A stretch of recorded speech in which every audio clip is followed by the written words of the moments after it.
भगवान बताते बताते आंखों में आंसू भर आए। श्री प्रिया जी बोली, बताओ क्या करें, अभी चलें? तुरंत चलते हैं, चलो। भगवान बोले, ऐसे जाओगी तो गड़बड़ हो जाएगी, एक काम करो, तुम उनकी बेटी का रूप धारण कर लो। आहा, ठाकुरानी जी ने ब्रजदास बाबा की बेटी रतिया का रूप धारण किया और श्री प्रियाजू बड़े प्रेम पूर्वक आहा चल पड़ी। हाथ में एक पीतल की थाली ली, उसमें भोजन लगाया। पीतल की थाली में भोजन लगाए हो, झट शीतल सुनील यह भर लाई है। पीतल की थाली में भोजन लगाओ है, झट शीतल सुनीर भर लाई है। दोपहरी में धाई तापे भानु ने तपाई दे, गोरे मुख माही कालमा सी छाई है। झलका झलक आए अनेक झलकाए से पाए, पियराए से यह प्रत्येक पीर पर पाई है। भक्त ब्रजदास की विनीत अब बाधा हरण, रतिया का रूप धर राधा धर आई है। बाबा ब्रजदास की बेटी का रूप धारण करके आई राधा रानी जो बाबा के पास पहुंची। पिताजी पिताजी,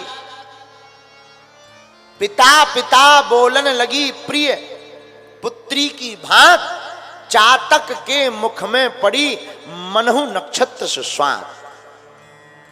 जहां पिताजी पिताजी कहा, सोई ब्रजदास की आंखें खुल गई। अरे बिटिया, तू चरणों में गिर पड़े। श्री राधा रानी जी ने स्नेह की दृष्टि से देखा, रतिया का रूप धारण किए हुए, तुरंत चरणों में ब्रजदास गिर पड़ा। बिटिया, आज अगर तू न आती तो शायद हमारे प्राण नहीं बच पाते। बड़ी कृपा की, पानी पिलाया, भोजन कराया, आज तो नजर ही नहीं हट रही। ब्रजदास बोले, बिटिया आज तू बड़ी सुंदर लग रही। बेटी के पिता के लिए बेटी होती तो बड़ी प्रिय है। बात भी सही है, सबसे ज्यादा घर में एक बेटी ही ऐसी है जो अपने पिता की सबसे ज्यादा खुरक करती। पिता का ध्यान सबसे ज्यादा कोई रखती है तो बेटी। रात को 2 बजे हो, एक घड़ी माता जी नहीं उठेंगी, पत्नी नहीं उठेगी, बेटा तो उठेगा ही नहीं, निकम्मा। पापा आ गए, खोल दो, तुम ही खोल दो गेट, अब हम सो रहे, हमारा दिमाग खराब ना करो, मूड पर आ।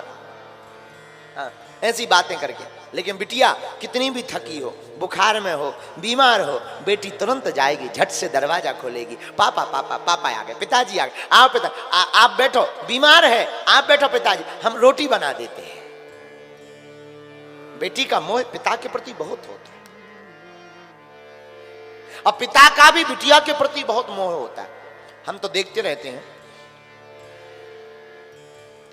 दरबार में जब बैठते हैं, कभी धाम पर बैठते हैं, शादी के कितने भी साल हो जाएं, लेकिन बेटियां आती हैं, महाराज जी और तो सब आपकी कृपा है, हमें अपने घर का कुछ नहीं पूछना, हमारे पिताजी ठीक हो जाए।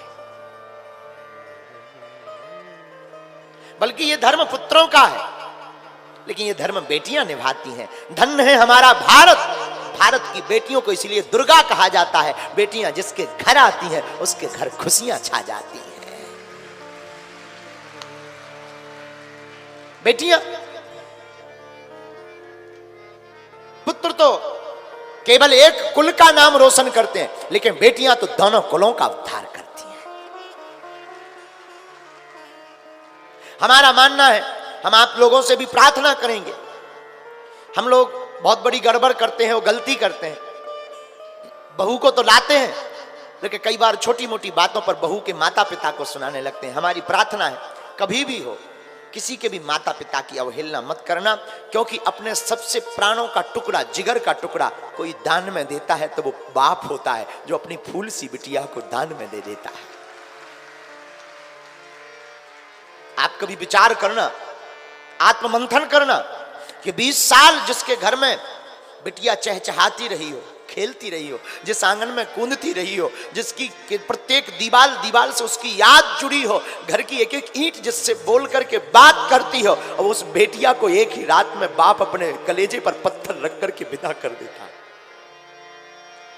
उस बाप पर क्या गुजरती होगी। इस पूरी दुनिया में हम तो नहीं कह सकते, पर भारत में कह सकते हैं, इस पूरे भारत में कोई बाप कितना भी बड़ा कठोर हो, कितने भी बड़े दिल का हो, पर हम दावे के साथ कह सकते हैं कि जिस दिन बेटी की विदा होती है, उस कठोर से कठोर बाप की भी आंख भर जरूर आती है। अकेले में जाकर करके वो भी रो पड़ता है, उसकी भी नजर भर आती है।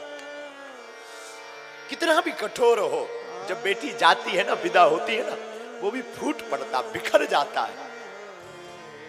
वो भी 2 दिन तक भोजन नहीं करता, उसे सुरत नहीं रहती।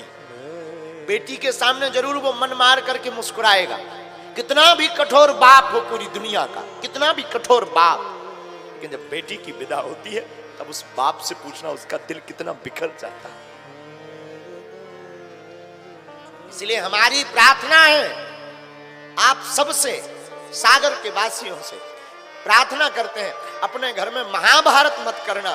तुम्हारे घर पर कोई बहू आए ना, बहू बनकर के आए तो क्षमा करना, वो बहू जरूर है तुम्हारी, लेकिन वो किसी की बिटिया भी है, ये मत भूल जाना। वो किसी की बेटी भी तो है, और वो जिसकी बेटी है उससे कभी पूछना, उस बाप से पूछना, उसने अपना तन मन धन सब कुछ लगाया, अब एक रात में विदा कर देता। और हम लोग बारात से आकर के इतनी बुराइयां करते, अरे नमक को नहीं पूछा, पानी को नहीं पूछा, हमको चाय नहीं पिलाई, फूफा जी को कपड़ा नहीं दिए।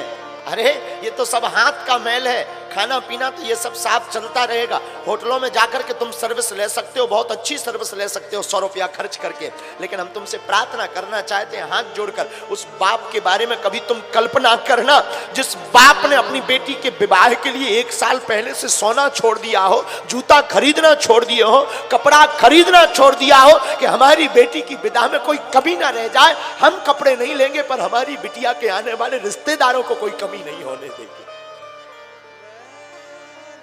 कभी आप आत्ममंथन करना उस बाप के बारे में।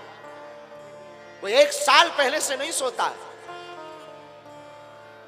1 साल पहले से ये अचार खिलाएंगे, ये ना ये आम तोड़वाना था, ये अचार खवाएंगे बारातियों को, ये स्वागत में टिफिन देंगे, ये हम कपड़ा पहुंचाएंगे रिश्तेदारों के यहाँ, ये हम टोपरी पहुंचाएंगे अपने रिश्तेदारों के यहाँ। और प्रार्थना करना, वस्तुएं तो लिपती आती जाती रहती है, राजा से रंक, रंक से राजा व्यक्ति बन जाता है, परंतु याद रखना व्यक्ति का संबंध लौट कर नहीं आता है।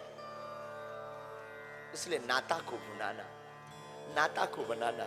कभी भी हो आपके घर पर जो बहू बनकर आई वो किसी की बिटिया है, और वो अगर बिटिया है तो कभी उसकी अवहेलना मत करना, उसके माँ बाप को ताना मत सुनाना कृपा करके। और जिस दिन तुम ये कर लोगे, जितने भी लोग यहां सुन रहे हैं और भारत में सुन रहे हैं, दृष्टि का खेल है। अगर तुम्हारे घर में कलेश होता है तो कहीं ना कहीं यहीं से कारण प्रारंभ होगा। और अगर तुम अपने घर में सुख शांति चाहते हो तो आज की हमारी कथा सुनकर के जाना। तुम्हारी जिंदगी में बदलाव ना आए तो कर लेना, लेकिन जीवन में उतार करके जाना कथा को।